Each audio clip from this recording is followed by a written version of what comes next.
आज हम लोग एरोमेटिक कंपाउंड के बारे में डिस्कस करने वाले हैं। तो इसके लिए कुछ कंडीशन होते हैं, उस कंडीशन को अगर कंपाउंड फुलफिल करता है तो वो एरोमेटिक होता है। वो कंडीशन देख लेते हैं। Compound should be cyclic, compound जो है वो साइक्लिक होना चाहिए। Compound must be planar, planar होना चाहिए। प्लेनर का मतलब क्या होता है, या तो वो sp2 हाइब्रिडाइज्ड हो या sp हाइब्रिडाइज्ड हो। sp3 हाइब्रिडाइज्ड वाला कंपाउंड एरोमेटिक नहीं होता है। थर्ड देख लेते हैं, compound should be conjugated. Conjugated का मतलब होता है अल्टरनेट क्रम में डबल बॉन्ड और सिंगल बॉन्ड होने चाहिए। थर्ड देखते हैं, compound must follow हकल rule. हकल rule को फॉलो करना चाहिए, कंपाउंड जो हो वो हकल रूल को फॉलो करे। 4n+2 पाई, 4n+2 पाई के रूल को वो फॉलो करे, इसी को कहते हैं हम हकल रूल। 4n+2 पाई को ही हम कहते हैं हकल रूल्स। जहाँ पे n = 0, 1, 2, 3 and so on put करने पे क्या होगा, 2 पाई, 6 पाई, 8 पाई ये सब आएगा। तो हम इसका एग्जाम्पल देख लेते हैं एरोमेटिक कंपाउंड का। पहला एग्जाम्पल देखते हैं बेंजीन का।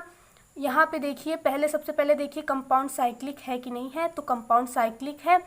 अब दूसरा कंडीशन देखिए, sp2 हाइब्रिडाइज्ड है कि नहीं है, तो यहाँ पे ईच कार्बन जो है वो sp2 हाइब्रिडाइज्ड है।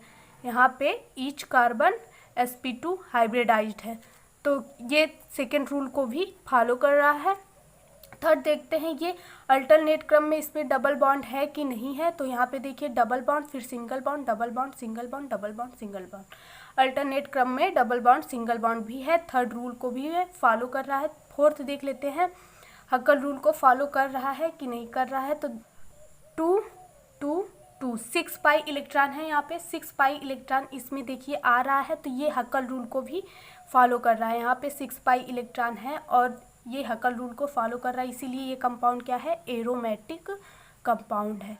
सेकेंड एग्जाम्पल देख लेते हैं। यहाँ पे देखिए ये साइक्लिक भी है, ईच कार्बन sp2 हाइब्रिडाइज्ड है, ईच कार्बन यहाँ पे हाइब्रिडाइजेशन sp2 है। अब देखते हैं यहाँ पे 2 पाई इलेक्ट्रॉन है जो कि हकल रूल में आता है, 2 पाई इलेक्ट्रॉन है, हकल रूल में आता है। ये कंपाउंड जो होगा वो एरोमेटिक होगा।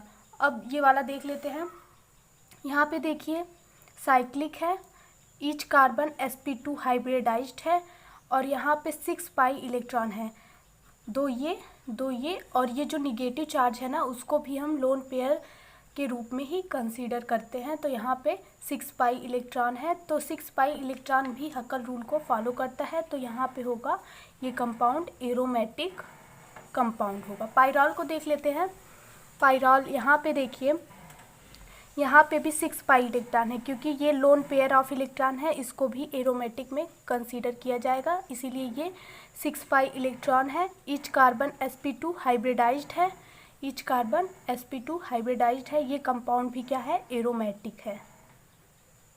पिरिडीन देख लेते हैं। यहाँ पे देखिए बहुत लोग कहेंगे 8 पाई इलेक्ट्रॉन है, लेकिन यहाँ पे 6 पाई इलेक्ट्रॉन है, क्योंकि ये जो लोन पेयर ऑफ इलेक्ट्रॉन है ना, ये पाई बॉन्ड में जो इलेक्ट्रॉन है इससे रिपेल हो जाता है और ये आउट ऑफ प्लेन हो जाता है, इसीलिए इसको हम एरोमेटिक में कंसीडर नहीं करते हैं।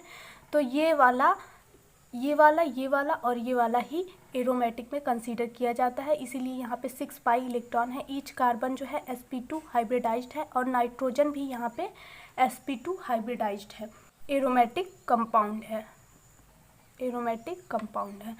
अब ये वाला देख लेते हैं। यहाँ पे देखिए 6 पाई इलेक्ट्रॉन है, क्योंकि ये वाला जो है प्लेन में है और ये आउट ऑफ प्लेन है, इसीलिए इसको एरोमेटिक में कंसीडर किया जाएगा। ये वाले लोन पेयर ऑफ इलेक्ट्रॉन को एरोमेटिक में कंसीडर नहीं किया जाएगा। 6 पाई इलेक्ट्रॉन है।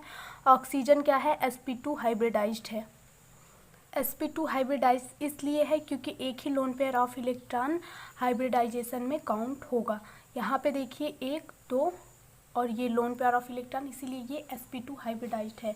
तो ये कंपाउंड क्या हो गया, एरोमेटिक हो गया। साइक्लिक तो है ही, इसीलिए ये कंपाउंड एरोमेटिक हो गया। अब ये वाला देख लेते हैं, सेम है, यहाँ ये भी क्या होगा, एरोमेटिक होगा, ये भी एरोमेटिक होगा। अगेन देख लेते हैं characteristic of anti aromatic compound. First होता है कंपाउंड साइक्लिक होना चाहिए, ये तो एरोमेटिक कंपाउंड में भी फॉलो हो रहा था, कंपाउंड साइक्लिक होना चाहिए। और सेकेंड होता है प्लेनर होना चाहिए, मतलब हाइब्रिडाइजेशन sp2 और sp होना चाहिए, ये भी एरोमेटिक कंपाउंड में फॉलो होता था। और थर्ड देख लेते हैं, compound should be conjugated alternate क्रम में डबल बॉन्ड सिंगल बॉन्ड होने चाहिए। तो ये भी एरोमेटिक कंपाउंड में फॉलो होता था। फोर्थ रूल देखते हैं, if compound follow 4n pi electron rule. इसमें जो है 4n पाई इलेक्ट्रॉन रूल को फॉलो होना चाहिए, लेकिन एरोमेटिक में क्या था, 4n plus 2 pi electron rule को फॉलो करना चाहिए था। एरोमेटिक में 4n plus 2 pi electron rule, और यहाँ पे एंटी एरोमेटिक में 4n पाई इलेक्ट्रॉन रूल को फॉलो करना चाहिए। जहाँ पे n इक्वल टू 1 2 3 रखने पे क्या होगा, 4 पाई 8 पाई 12 पाई आएगा। तो देख लेते हैं इसका एग्जाम्पल, देख लेते हैं कुछ। यहाँ पे देखिए ये जो है वो साइक्लिक है, फर्स्ट रूल फॉलो हो रहा है, अल्टरनेट क्रम में डबल बॉन्ड सिंगल बॉन्ड है, ईच कार्बन sp2 हाइब्रिडाइज्ड है, ईच कार्बन sp2 हाइब्रिडाइज्ड है, और यहाँ पे देखिए 4 पाई इलेक्ट्रॉन है। तो ये क्या होगा, एंटी एरोमेटिक। अब ये वाला देख लेते हैं।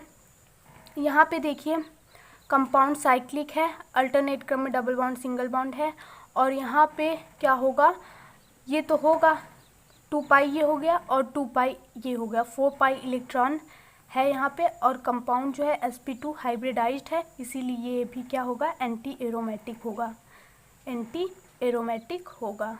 ये वाला देखते हैं।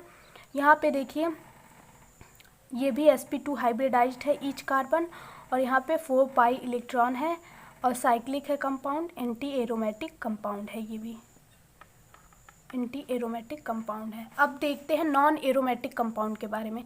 नॉन एरोमेटिक कंपाउंड में हाइब्रिडाइजेशन sp3 हो, या तो वो कॉन्जुगेटेड ना हो, मतलब अल्टरनेट क्रम में डबल बॉन्ड सिंगल बॉन्ड ना हो, हाइब्रिडाइजेशन जो हो वो sp3 हो, हकल रूल को फॉलो ना करें, और 4n इलेक्ट्रॉन रूल को भी फॉलो ना करें, तो वो कंपाउंड क्या होंगे, नॉन एरोमेटिक कंपाउंड होंगे। यहाँ पे देख लेते हैं एग्जांपल।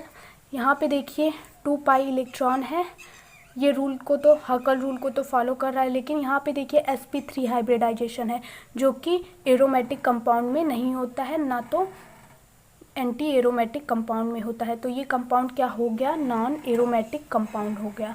आई होप आपको ये वीडियो समझ में आई हो। Thank you for watching this video.